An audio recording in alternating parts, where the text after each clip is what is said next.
نبی معصوم سے کہتے ہیں اندر آ جاؤ، اندر آ جاؤ، حضور اجازت دے اندر آ جاؤ.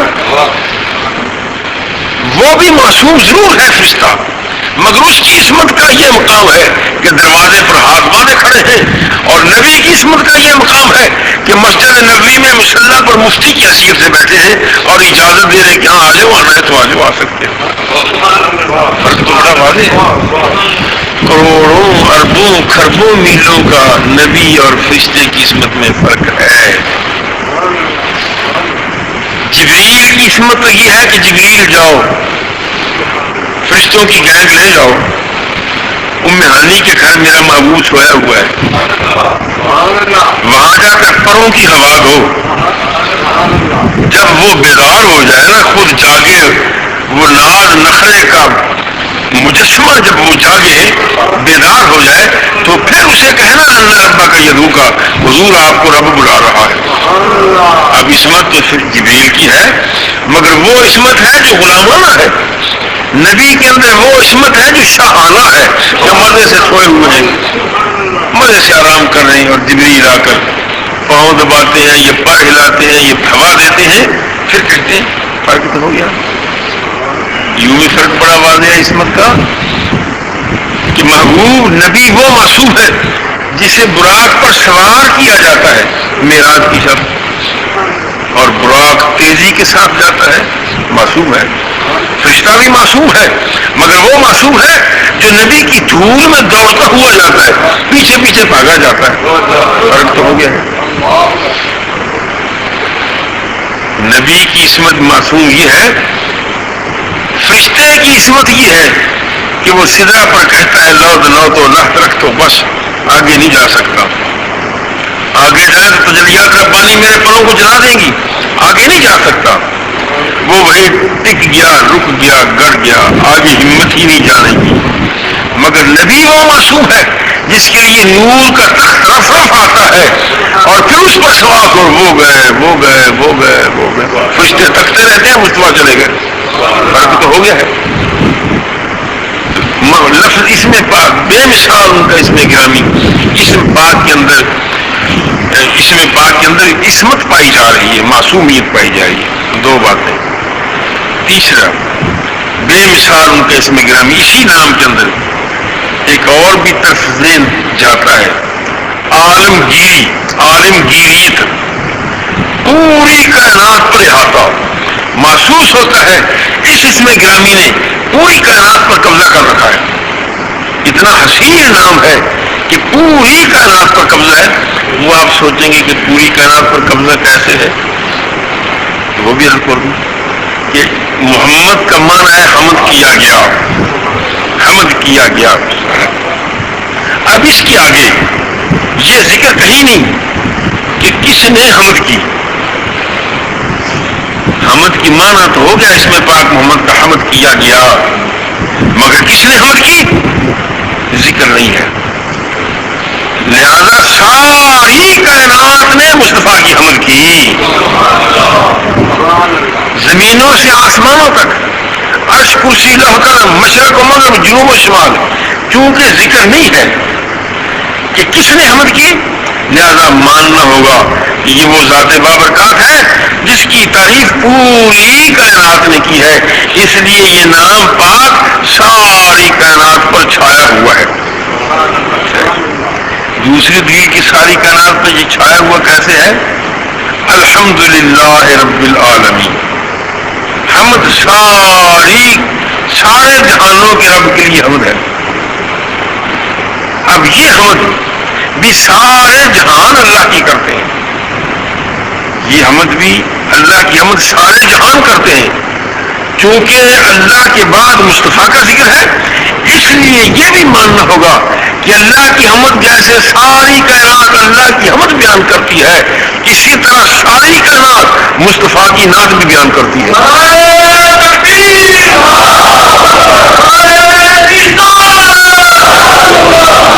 تو یہ عالمگیری تصور جو ہے وہ بھی اسی اسم پاک میں بڑا نمایاں ہے کہ جیسے محبوب عالمگیر رسول ہے، آپ کی سیرت عالمگیر ہے، اسی طرح آپ کا اس میں گرامی محمد بھی عالمگیر نام ہے کہ ساری کائنات کو اس نے قبضہ کیا ہوا ہے. 3 ایک اور چوتھی بات پیچھے بے مثال ان کا اس میں گرامی. یہ بے مثال کیسے ہے؟ اسی نام پاک میں حسن، یہ نام پاک حسن کا بھی مظہر ہے. اسی نام سے حسن ظاہر ہوتا ہے. حضرت حسان فرماتے وَأَحْسَنُ مِنْكَ لَمْ تَرْ عَيْنِي، محبوب تجھ سے زیادہ کسی میری آنکھ نے کوئی حسین دیکھا ہی نہیں. محبوب وَأَحْسَنُ مِنْكَ لَمْ تَرْ عَيْنِي، میری آنکھ نے آپ سے زیادہ کوئی حسین دیکھا ہی نہیں. وَأَجْمَلُ مِنْكَ لَمْ تَلِدِ النِّسَاءُ، اور تجھ سے زیادہ حسین کسی ماں نے کوئی جنا ہی نہیں ہے. نہ کسی ماں نے جنا، نہ میری آنکھ نے دیکھا. اب یہ پہلا مصرع جو ہے کہ آپ سے زیادہ حسین میری آنکھ نے دیکھا ہی نہیں، اس پر میرے ذہن میں یہ اشکال آیا کہ حضرت حسان نے یہ کیسے فرما دیا کہ آپ سے زیادہ میری آنکھ نہیں دیکھا. حضرت حسان کی آنکھ تو عرب تک ہی زیادہ سے زیادہ کہیں جا سکتی ہے. یہ 2 ملک اور لگا لیں، 4 ملک اور پھر لیں، 6 ملک اور پھر لیں، ساری دنیا میں تو یہ نہیں ہو سکتا کہ میری آنکھ نے آپ سے زیادہ حسین نہیں دیکھا. یہ کیا ہوا؟ یہ کیوں کا فرمایا کہ میری آنکھ نے تجھ سے زیادہ تو حسین نہیں دیکھا؟ یہ تو ہو سکتا ہے کہ عرب میں تجھ سے زیادہ تو حسین نہیں، کیونکہ یہ آنکھ عرب کی باشندہ تھی. یمن میں نہیں، مصر میں نہیں، کوئی اور کر لیں. اگلے مصرے نے اس کا جواب دے دیا. میرے اس اشکال کا جواب جو میرے ہی ذہن نے اشکال پیدا کیا وہ کیا غلط. حضرت حسان کے بارے میں غلط سوچا کہ یہ کیسے حضرت حسان فرما رہے ہیں، تو فوراً روح حسان نے میری مدد کر کے مجھے گناہ سے یوں نکالا. وَأَجْمَلُ مِنْكَ لَمْ تَلِدِ النِّسَاءُ، کسی ماں نے جنا ہی نہیں. جب کسی ماں نے جنا ہی نہیں تو دیکھے کہاں سے جائے گا؟ دیکھا تو پھر جاتا ہے جب جنا ہو، وجود ہو. کوئی ماں ایسی آئی ہی نہیں جو مصطفیٰ سے زیادہ کو حسین جن سکے. جب جنا ہی نہیں تو دیکھنا کہاں ہے؟ اس لیے اس اسم پاک کے اندر حسن بھی پایا جا رہا ہے، حسن بھی پایا جا رہا ہے. حضرت مولانا احمد رضا رحمۃ اللہ نے حضور کے حسن کا ذکر کرتے ہوئے ایک موازنہ سے کیا ہے. فرماتے ہیں حسن یوسف پہ کٹیں مصر میں انگشت زنا. یا رسول اللہ، یوسف علیہ السلام کے حسن کو مصر کی عورتوں نے دیکھا. جب الزام لگایا خواتین نے کہ زلیخا اس پر خود خریدا غلام اس پر فریفتہ ہو گئی. جناب زلیخا عرض کرتے ہیں وقالت تخرج علیہن، یوسف ذرا اپنا جمال انہیں دکھا تو دے، انہیں اپنا جمال تو دکھا. یہ بڑے تانے کر رہی ہیں، طنز کر رہی ہیں، انہیں پتہ ہی نہیں تیرا مقام کتنا ہے، تیرا حسن کتنا ہے. سب کو چھریاں دے دی، ترجبین دے دیے. یوسف علیہ السلام سے درخواست کی کیا ہے؟ یوسف علیہ السلام نے جلوہ گری فرمائی. وَقَطَّعْنَ أَيْدِيَهُنَّ وَقُلْنَ حَاشَ لِلَّهِ، بے خودی میں ہاتھ کٹ گئے اور کہو کہ خدا اپنا یہ کوئی بندہ تو نہیں، آسمان سے فرشتہ آ گیا ہے، یہ تو آسمان سے فرشتہ ہے. ہاتھ کٹ گئے، خود بخود کٹ گئے، بے خودی میں کٹ گئے. قصدن نہیں کاٹے، قصدن کٹانا مشکل ہے. انگلی کٹ گئی، ٹیکا لگا، انگلی کٹ گئی تو کوئی پتہ ہی نہیں. مگر خود کو ڈاکٹر سے کہے جی کاٹنے کوئی ٹیکے کی ضرورت نہیں، یہ ہمت کی بات ہے. حسن یوسف پہ کٹیں مصر میں انگشت زنا. یہاں ایک اشکال بھی ہو سکتا ہے کہ اسلام تو کہتا ہے، حکم ہے کہ کوئی عورت غیر مرد کے سامنے حسن کا، اپنے حسن کا نکھار نہ کرے، بناؤ سنگھار نہ کرے. اسے کسی اجنبی مرد کے سامنے کوئی عورت نہ آئے. اسی طرح مردوں کو حکم ہے کہ مرد بھی غیر محرم عورت کو اپنا آپ دکھانے کے لیے حسین بن کر ناز نخرے کے ساتھ غیر محرم عورتوں کے سامنے نہ آئے. دونوں طرف حکم ہے. یہ تو حکم ہے. مگر یہاں عجیب قصہ ہے. یوسف علیہ الصلوۃ والتسلیم نبی ہے اور ہر نبی معصوم ہوتا ہے. یوسف علیہ السلام مصر کی عورتوں کو اپنی شکل دکھانے کے لیے کیوں آ گئے تھے؟ نبی تو نبی ہوتا ہے, وہ تو معصوم ہوتا ہے, وہ کیوں آئے؟ تو اس کا جواب آسانی سے جو کہا جا سکتا ہے وہ یہ ہے کہ کسی کو حسن دکھانا, غیر محرم کو حسن دکھانا یہ جرم ہے. اور جناب یوسف علیہ السلام کا حسن یہ ان کا معجزہ تھا. اس نے یوسف معجزہ تھا اور معجزہ دکھانے کا حکم ہے کہ معجزہ دکھا دو. ہر نبی نے معجزات دکھائے ہیں. یوسف علیہ السلام نے اپنا معجزہ دکھایا ہے, حسن نہیں دکھایا. حسن دکھانے کے لیے سامنے نہیں آئے, معجزہ دکھانے کے لیے سامنے آئے, اور یہ جرم کی بات نہیں ہے. وہ سر کٹاتے ہیں تیرے نام پہ مردان عرب. محبوب تیرا مقام یہ ہے کہ تیرا نام سن کر وہ حسن دیکھ کر انہیں انگلیاں ان کی کٹ گئیں, مگر تیرا نام سن کر مرد گردنیں کٹا دیتے ہیں. یوسف علیہ السلام کے حسن کو دیکھ کر مصر کی عورتوں کی انگلیاں کٹ گئیں, مگر تیرا نام سن کر دنیا کے مرد نام سن کر, حسن نہیں ہے, حسن نہیں ہے محبوب کا کہ تیرا حسن دیکھ کر نہیں, تیرا نام سن کر دنیا کے مرد گردنیں کٹوا دیتے. کہاں فرق ہے؟ ادھر انگلیوں کا کٹنا ہے, ادھر گردنوں کا کٹنا ہے. ادھر عورتیں ہیں, ادھر مرد ہے. ادھر عورتیں ہیں, ادھر مرد ہے. ادھر حسن ہے, ادھر نام ہے. تو اس نے اس اسم پاک میں بے مثال ان کا اسم گرامی یہ بھی ہے. چوتھی بات, اس اسم پاک کے اندر ختم نبوت کا تصور بھی ہے, صرف نام کے اندر. غور سے دیکھیے اسم پاک محمد میں ختم نبوت کیسے, تو وہ یوں بات سمجھائے گی. محمد کا معنی حمد کیا گیا, تعریف کیا گیا, حمد کیا گیا. حمد ہوتی ہے وآخر دعواہم ان الحمد للہ رب العالمین. میں آپ کام کرتے ہیں بسم اللہ, ٹپا لگایا بسم اللہ, بنیاد رکھی بسم اللہ, کام شروع کیا بسم اللہ, کام شروع کرتے ہیں بسم اللہ پر سے اور پھر ختم کرتے ہیں الحمدللہ پر. جب مکان مکمل ہو گیا تو یا اللہ پھر الحمدللہ. ٹھیک ہو گیا جی, پیسے تو خرچ ہو گئے مگر مکان ٹھیک بن گیا. یہ عام سارا سلسلہ ہے. آغاز کام کا بسم اللہ سے ہے, انجام کام کا الحمد سے ہے. کھانا کھایا بسم اللہ پڑھ کر لقمہ توڑا, کھاتے رہے, پیٹ بھر گیا الحمدللہ, یا اللہ تیرا شکر ہے پیٹ بھر گیا. یہاں بھی الحمد کام کے اختتام پر ہے. یہ اسم پاک محمد ہے. اللہ کے کائنات نے اپنے محبوب کا نام اسم پاک محمد رکھا جس میں حمد ہے, اور حمد آخر میں ہوتی ہے. لکھے پڑھے لوگوں کے لیے واضح اشارہ دے دیا کہ تاکہ تمہیں سمجھ آ جائے کہ نبوت کا مکان خدا نے بنایا, اور اس میں 1,24,000 یہ کم و بیش انبیاء ہے. وہ آخری ایک نبوت کی مصطفیٰ کی ذات ہے, اس لیے نام ہی محمد رکھا. چونکہ حمد آخر میں ہوتی ہے لہذا محبوب آخری نبی ہے, آخری رسول ہے. محمد رسول اللہ, محمد اللہ کے رسول ہیں. یہ اس میں گرامی کا اعلان فرماتے ہیں جناب عبد المطلب. حمد کیا گیا, تعریف کیا گیا.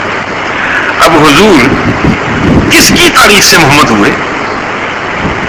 محمد کا معنی سمجھا گیا, تعریف کیے گئے. کس کی تعریف سے؟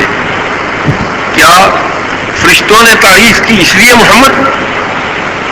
علامہ سہیلی نے اس کا ترجمہ کیا, اور بھی لوت والوں نے. محمد کہتے کسے؟ الذی یحمد حمدا بعد حمد.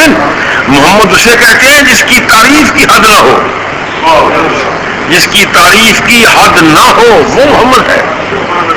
اب اگر فرشتے تعریف کرتے ہیں حضور کی تو پھر بھی تو حد ہی ہے. اگر حوریں تعریف کرتی ہیں پھر بھی حد ہے، اگر جن تعریف کرتے ہیں پھر بھی حد ہے،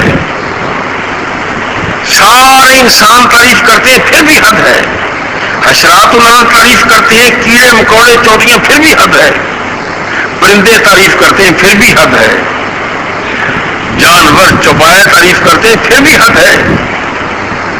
اس لیے کہ ساری کائنات جو ہے یہ تو حد کے اندر ہی ہے، حد سے باہر تو نہیں ہے۔ جب ساری کائنات حد کے اندر ہے تو تعریف حد کے اندر ہی ہوگی۔ علامہ سہیلی کا یا المنجد والے کا یا کسی اور دوسرے کا یہ ترجمہ کرنا کہ محمد کہتے ہیں اللہ دی یومن حمدن بعد حمدن، محمد اسے کہتے ہیں جس کی تعریف کی حد نہ ہو، تعریف پر لگاتار تعریف ہوتی رہے۔ یہ اشکال بھی میرے ذہن میں آیا علامہ سہیلی کے اس ترجمے پر کہ محمد کہتے ہیں جس کی تعریف کی حد نہ ہو، یہ تعریف تو کر کے بزرگ ہیں مگر ہو کیسے؟ اب سمندر تعریف کرتے ہیں، دریاؤں کے قطرے، سمندروں کے قطرے تعریف کرتے ہیں مصطفیٰ کی، تو وہ بھی تو حد ہی ہے۔ اگر سمندر کی اربوں خربوں جانور مچھلیاں مینڈک یہ وہ ساری بنائیں، ساری مخلوق تعریف کرتی ہے تو وہ بھی حد کے اندر ہی ہے، اس لیے کہ سمندر حد کے اندر ہے، دریا حد کے اندر ہے، کنویں حد کے اندر ہے، اور روئے زمین پر پھیلے ہوئے ریت کے ٹیلے ان کے ذرات تعریف کرتے ہیں، حضور کی ان کے ذرات تعریف کرتے ہیں تو وہ بھی تو حد کے اندر ہی ہے۔ ریت کے ٹیلے بھی حد کے اندر ہے، اور روئے زمین پر پھیلے ہوئے درختوں کے پتے اور گھاس اور درختوں کی ٹہنیاں، سبزے کے ذرہ ذرہ، یہ سارے تعریف کریں پھر بھی حد کے اندر ہے۔ تو اس پر ایک لمحہ کے لیے میں خود ہی پریشان ہوا کہ پتہ نہیں سہیلی نے یہ کیسے تعریف کر دی ہے اللہ دی یومن حمدن بعد حمدن کی۔ تو جھٹ ذہن میں آئی بات، قدرت نے مدد کی تاکہ میں زیادہ پٹڑی سے نہ اتر جاؤں، خام خواہ لوگوں پر سہیلی وغیرہ پر اعتراض کرنا نہ شروع کر دوں۔ ذہن میں یہ بات آئی کہ یہ تو ٹھیک ہے کہ ساری کائنات حد کے اندر ہے، ساری کائنات رسول اللہ کا ذکر کرے گی تو وہ حد کے اندر ہوگا، مگر جب بے حد ذات کہہ دے گی محمد رسول اللہ تو پھر تو تعریف بھی بے حدی ہو جائے گی۔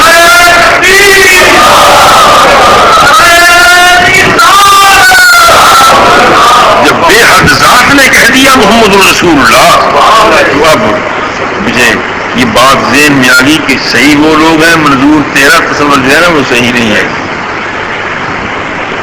اب محبوب پاک صراط وسیم محمد ہے، بے مثال ان کا اسم گرامی، اس اسم کا اس اسم گرامی کا کوئی جواب نہیں۔ ابو جہل ابو لہب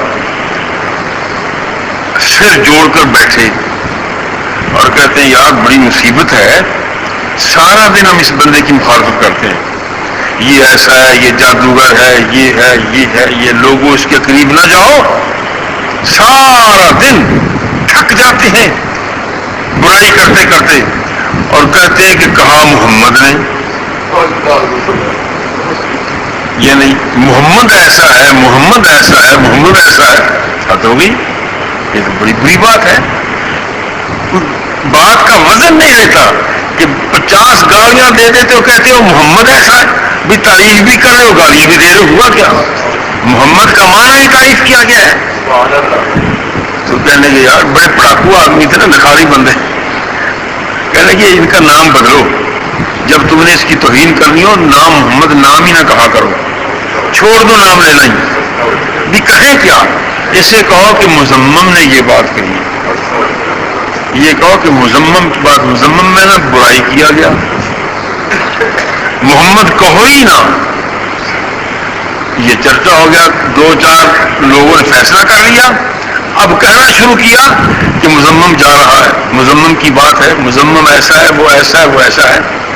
یہ بات چلتی چلتی فاروق اعظم کے کانوں میں بھی پڑی، عمر فاروق نے جب یہ بات سنی، حیدر کرار نے بات سنی، صحابہ نے بات سنی، تو ذہن کھول گیا کہ یہ حضور کو گالیاں دیتے ہیں، حضور کا نام مزمم، تلوار لے کر آئے تلوار کو زہر پلائی. عمر عرض کرتے ہیں کہ حضور مجھے اجازت دیں میں جا کر ابو جال کا گردن کاٹ دوں, ابو لہب کو قتل کر دوں. عمر کیوں غضب ہے, کیوں ناراض ہو گئے ہو؟ یا رسول اللہ آپ کو گالیاں دیتے ہیں, آپ کو گالیاں دیتے ہیں, اس لیے عمر گوارا نہیں کر سکتا کہ عمر زندہ بھی رہے اور آپ کو گالیاں بھی دی جائیں. یہ کیسے؟ تو محبوب فرماتے ہیں کوئی بات نہیں, حوصلہ کرو. وہ کیا کہتے ہیں, وہ جی گالیاں دیتے ہیں, کہتے ہیں مزمم نے یہ کہا, مزمم نے یہ کہا, مزمم نے یہ کہا. تو حضور نے بڑے آرام سے فرمایا فاروق یلعنون مزممن ویشتمون مزممن وانا محمد. فاروق گالیاں دیتے ہیں تو مزمم کو دے رہے ہیں نا, برا کہتے ہیں تو مزمم کو کہہ رہے ہیں نا. جی ہاں, تو فرمایا میرا نام ہی محمد ہے, مجھے گالی آتی نہیں ہے.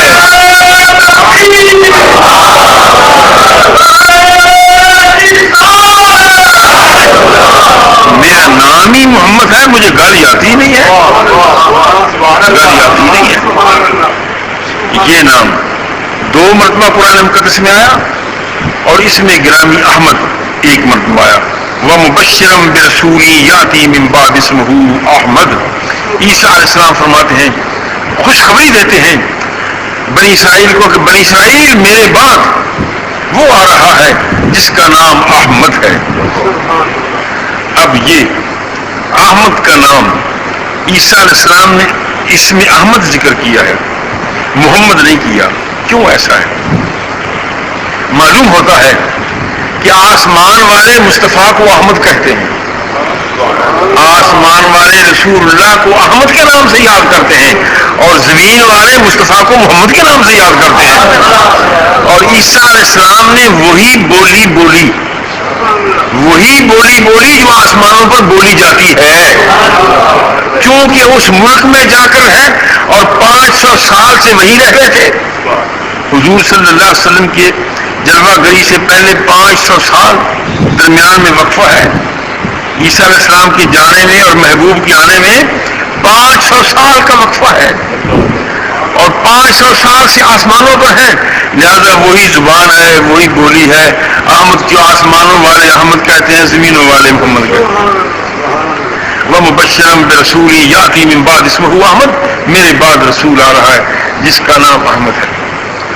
اب کیا احمد کا معنی سب سے زیادہ تعریف کرنے والا, تفضیل ہے؟ تو اس سے بھی استدلال کے طور پر یہ بات کہہ سکتا ہوں, اگرچہ نوح علیہ السلام نے 950 سال تک خدا کی حمد بیان کی ہے, مگر میرا عقیدہ ہے کہ محبوب نے 63 سال میں ان سے زیادہ کی ہے. 950 سال سے زیادہ تعریف کی ہے رسول اللہ نے, کیونکہ نام ہی احمد ہے. احمد کے اندر معنی یہ پایا جاتا ہے زیادہ حمد کرنے والا. اب صرف نوح علیہ السلام کی بات ہے, اگر سارے انبیاء کا ذکر کر کے یہ عرض کر دوں کہ سارے انبیاء نے جو مل کر اللہ کی تعریف کی ہے, پیارے مصطفیٰ نے 63 سال میں سب سے زیادہ کی ہے, تو پھر بھی مجھے حق پہنچتا ہے, اس لیے کہ نام ہی احمد ہے, نام ہی احمد ہے. اگر یہ بھی کہہ سکتا ہوں کہ سمندروں نے, درختوں نے, انسانوں نے, چونٹیوں نے, کیڑوں نے, مکوڑوں نے, سارے حشرات الارض نے, پرندوں نے, درندوں نے, ساری کائنات نے جو اللہ کی حمد بیان کی ہے, محبوب نے ان سب سے زیادہ کی ہے. کیوں کہہ رہا ہوں؟ اس لیے کہ نام جو احمد ہوا, یا تو اب اس کا نام معنی بدل دیا جائے نا, یا تو نام اس کا اور معنی احمد کا کر لیں. اگر یہ معنی ہوگا تو پھر تو یہ سوالات ذہن میں آئیں گے, پھر تو یہ کہنے کو جی چاہے گا کہ ساری کائنات کی حمد تھوڑی ہے, رسول اللہ کی حمد اللہ کی بارگاہ میں زیادہ ہے. سارے مل کر خدا کی حمد کریں تو خدا کی شان کے شایع نہیں ہو سکتی, مگر آمنہ کا لال تنہا سجدے میں سر رکھ کر خدا کی حمد بیان کرے تو پھر وہ بما ہوا اہلہ, اس کی شان کے شایع ہے. حضور تنہا اللہ کی حمد بیان کریں تو وہ اس کی شان کی شایع ہے, اور کائنات ساری مل کر بیان کرے تو شان کی شایع نہیں. اب کبھی حضور اس کا معنی یہ بھی محمد بھی ہے, احمد بھی ہے, تو محمد کب ہوئے اور احمد کب ہوئے؟ کیا کبھی محمد ہوتے ہیں کبھی احمد ہوتے ہیں؟ نہیں، ایسا نہیں ہے کہ کبھی محمد ہو کبھی احمد ہو، وہ بیک وقت ہے، اسی وقت محمد بھی ہے اور احمد بھی ہے، محمد بھی ہے اور احمد بھی ہے، یا یوں کہہ لیجیے کہ کبھی محبوب اللہ کا، کبھی جب محبوب حمد بیان کرتے ہیں اللہ کی تو اس وقت محبوب احمد کے جلووں میں ہے، جب اللہ کی حمد رسول اللہ بیان کریں تو محبوب احمد کے پردوں میں ہیں، ذکر کر رہے ہیں اللہ کی حمد بیان کر رہے ہیں، اور خدا محمد کے پردوں میں، مصطفیٰ احمد کے جلووں میں، خدا محمد کے پردوں میں، اس میں محمد کا معنی تعریف کیا گیا۔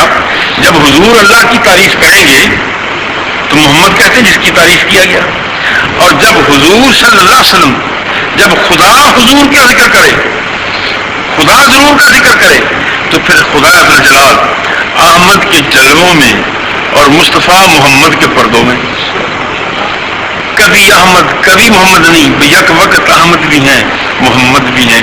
یہ سب کیسے ہو سکتا ہے کہ ہر جگہ پر وہ پھیلے ہوں، ہر جگہ ہو احمد بھی محمد بھی؟ میں ایک ہوں، تنہا ہوں، اتفاق سے میں اپنے ماں باپ کا بیٹا بھی ایک ہوں، مگر میں چھایا ہوا ایسا ہوں، کوئی مجھے دادا کہتا ہے، کوئی نانا کہتا ہے، کوئی بابا کہتا ہے، کوئی چچا کہتا ہے، کوئی تایا کہتا ہے، کوئی پھوپھا کہتا ہے، کوئی ماموں کہتا ہے، کوئی خالو کہتا ہے، کوئی ابا جی کہتا ہے۔ میں کسی کا بابا ہوں، کسی کا تایا ہوں، کسی کا نانا ہوں، کسی کا دادا ہوں ایک ہی، اپنے گھر میں، اپنے چار دیواری میں ہوں ایک ہی، مگر ہر ایک کا انداز میرے متعلق مختلف ہے، ہوں ایک ہی۔ یہ نہیں ہے کہ جب مجھے دادا کہتا ہے تو میری شکل اور ہوتی ہے، جب کوئی نانا کہتا ہے تو شکل اور ہوتی ہے، جب کوئی خالو کہے گا تو میں کچھ اور بن جاؤں گا، جب مجھے ابا جی کہے گا تو میں کچھ اور ہوں گا، ہوں تو وہی مگر مختلف۔ وہ ہر رنگ میں جا بجا بن کے آیا، حسینوں کی باقی ادا بن کے آیا، محبوب اکرم سید عالم السلام ہے وہی مگر مختلف شانوں کے مظاہر ہیں، جلوے مختلف ہیں۔ محبوب پاک علیہ السلام کے بے مثال ان کا اسم گرامی، یہ بات ذکر کر رہا تھا کہ حضور صلی اللہ علیہ وسلم کا اب آج یہیں تک رہنے دیں، آئندہ جمعہ بشرط صحت کہ حضور صلی اللہ علیہ وسلم کو جب یہ طے ہو گیا تو اب دودھ پلانے کا مسئلہ پیش آیا تھا، اس پر تبصرہ۔ صلی اللہ تعالیٰ علیہ حبیبہ وسلم۔